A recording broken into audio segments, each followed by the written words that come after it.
Hi readers, welcome back to Reading with Christy. I hope you're doing well. Now, have you ever heard the story of Cinderella? Well, if you have, you'll remember there's a fairy godmother who makes all of Cinderella's dreams come true. While we can't all be fairy godmothers, a little girl takes action into her own hands when she tries to give her dog everything she wants. To find out what happens, you need to get comfortable and join me for this read aloud of Rufferella.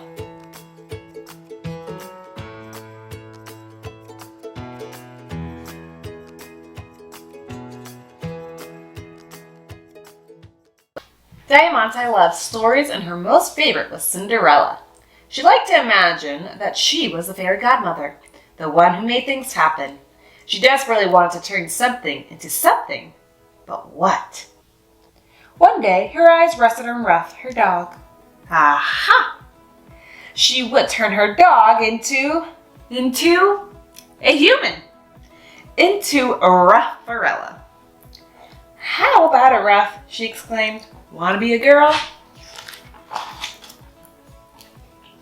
Ruff didn't really like being a human much, but Diamante could be very convincing, and soon Ruff was sure it was all trifle and television in the human world.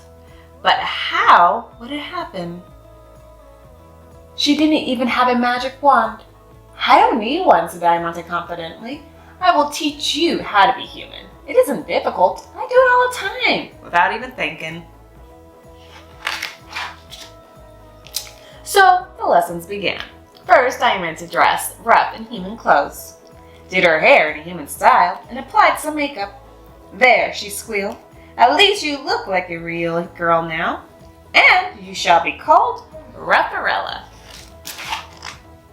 Next, Rufferella learned how to eat with a knife and fork, drink from a cup, and how to cough and sneeze politely. Diamante also tried to explain about not taking all the chocolate cookies for yourself. But Rufferella found this aspect of being human very difficult to swallow, unlike the chocolate cookies. Look at it her way. Finally allowed to eat human treats, and she's supposed to let others choose first. Sausages in particular would have posed a problem. Rufferella loved those more than anything. Diamante decided to show her off at a friend's birthday party. You shall go to the ball, Rufferella. Well, Penny's party anyway. But you mustn't let anyone know you're really a dog. Rufferella was nervous, but she had no need to be.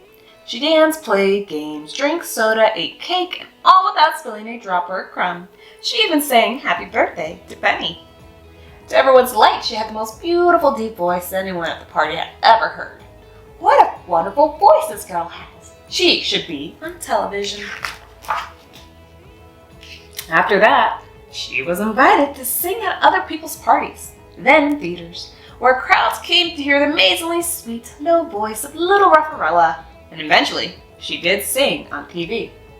Diamante always went with her, but she couldn't help feeling a bit left out. There was no time for playing soccer or rolling around the carpet like they used to. Still, it was fun being Rufferella's assistant. One day, among the usual heap of mail for Rufferella, a special invitation came. Diamante opened it.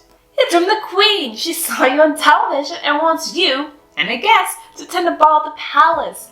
You really are Rufferella. Splendid, said Rufferella. So Diamante replied to the Queen, accepting her kind invitation. They both set about getting new dresses and hairdos. The ball was wonderful. Everything was bright and sparkling and beautiful. Everyone wanted to dance with Rufferella and compliment her on her charming and unusual singing voice. Then they were escorted to the dining room. Rufferella was worried. Diamante's place was miles away. She'd never really been totally on her own before, and she was hungry. And the prince next to her was just a tiny bit stupid and boring, and the dress was just a little bit tight. She wondered what was for dinner. She watched as the Queen was served. It was sausages! Sausages! Rufferella took one look and leapt onto the table, bounding toward the Queen. Rufferella landed on the Queen's plate and began wolfing the delicious, juicy sausages. Good heavens, she's a dog! Rufferella's a dog! No wonder she had such an unusual singing voice. Catch her! Exclaimed the people. Then Rufferella took another flying leap, this time landing in Diamante's arms. Together, they ran out of the palace and all the way home.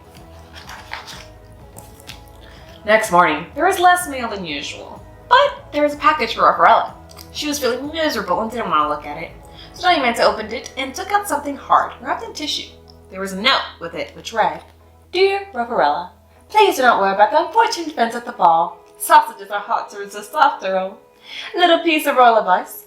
One is often best off if one allows one to be oneself. By this I mean that while I make a reasonable job of being queen, I should make a pig's ear of being a pop star. Take care, dear, the queen." Diamante unwrapped the item. "It's a dog bowl!" she cried. Rufferella was so pleased a tear came to her eye. "Can I use it?" she asked. "If it's all the same to you, I think I'll give up being human in my singing career. It's just not me." "Oh God," replied Diamante, "I really missed having you as my pet." Ruff smiled and laughed and said, "No more Rufferella." "No more Rufferella," agreed Diamante. "How about a trip to the park to play catch?" asked Diamante. Ruff yelped in agreement and off they went. Everything was back to normal. The end. Well, readers, I hope you enjoyed that read aloud of Rufferella.